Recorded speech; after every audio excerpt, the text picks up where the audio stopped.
Hai, assalamualaikum guys. Masih bersama saya Dea Fuji Astari. Saya di sini masih membahas mengenai Agile Principles. Tetapi kali ini saya akan membahas mengenai benefit to employee by Agile Principles. Oke, saya masih mengingatkan betapa pentingnya penguasaan Agile oleh seorang sebelum terjun ke dalam pengelolaan proyek perangkat lunak berbasis Agile ini. Selanjutnya saya akan membahas mengenai prinsip-prinsipnya. Cekidot. Ini dia 6 buah prinsip-prinsip dari benefit to employee by Agile Principles.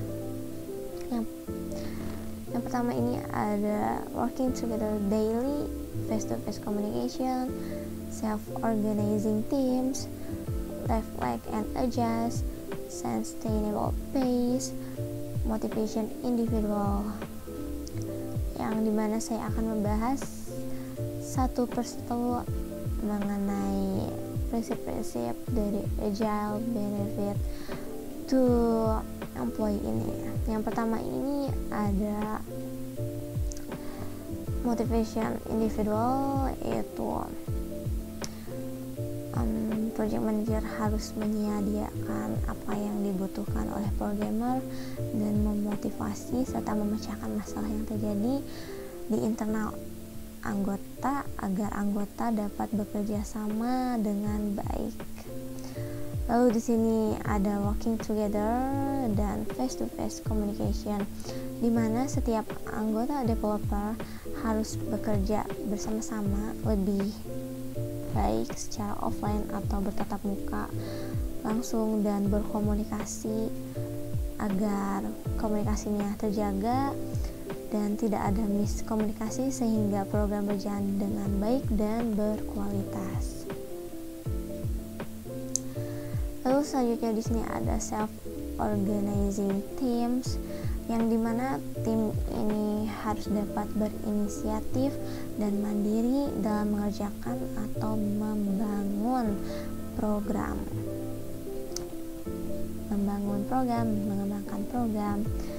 Di sini terdapat reflect and adjust, di mana seluruh tim harus dapat melihat performa tim dan menyesuaikan dengan performa tim lainnya, di mana di dalam tim itu anggota-anggotanya harus balance, tidak boleh ada yang tertinggal.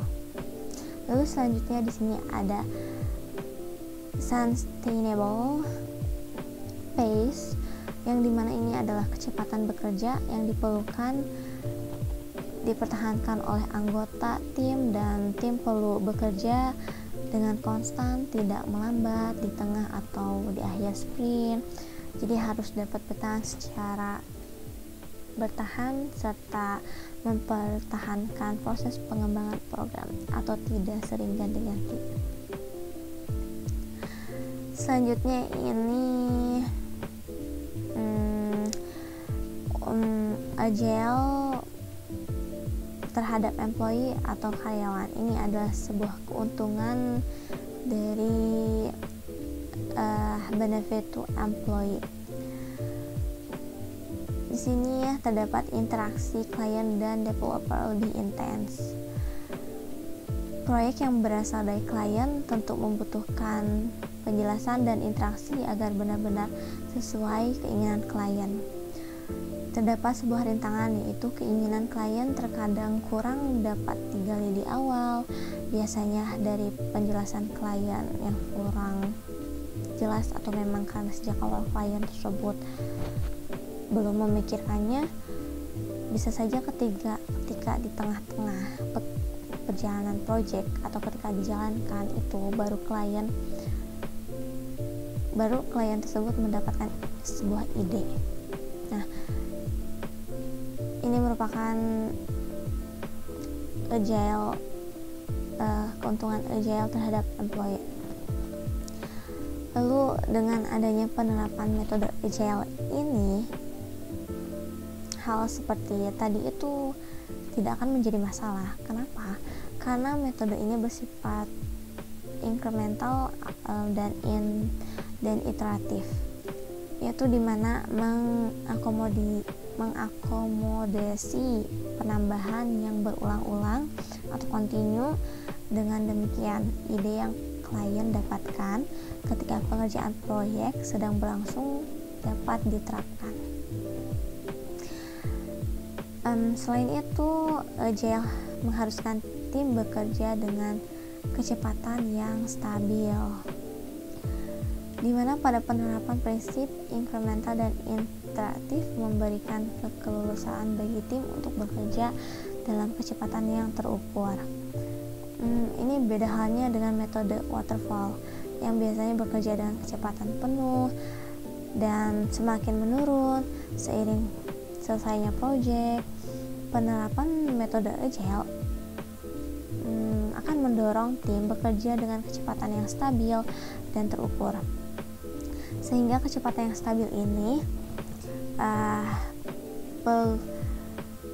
perlu sehingga proyek dapat berjalan dengan lancar. Karena kecepatan pengembangan yang terukur juga memberikan kelulusan dan mengatur anggarannya atau biaya. Dengan demikian, anggaran dapat dihemat dan dikeluarkan hanya sesuai kebutuhan atau saat dibutuhkan saja. Berbeda dengan metode waterfall yang menuntut banyak sumber daya yang harus tersedia sejak awal. Lalu selanjutnya ini terdapat Agile untuk mengerjakan proyek dapat dipecah sesuai tim, di mana dalam penerapan metode Agile memungkinkan setiap proyek dipecah menjadi proyek-proyek kecil dan digarap secara simultan. Kemudian ini didapat karena sejak awal sistem hanya berfokus pada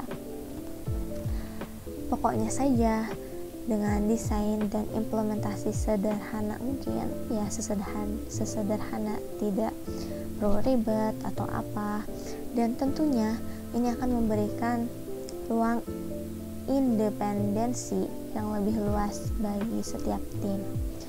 Dengan membagi proyek ke dalam tim-tim yang lebih kecil, pengorganisasian juga dapat dipersempit sehingga koordinasi dapat dilakukan secara internal tim dan antar tim lain.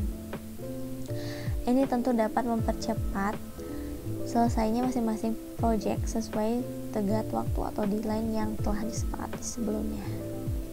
Oke. Terima kasih yang sudah menonton video saya ya. Jangan lupa subscribe dan like. Oke, nanti kita bercerita lagi ya. Jangan bosan untuk menontonnya. Wassalamualaikum warahmatullahi wabarakatuh.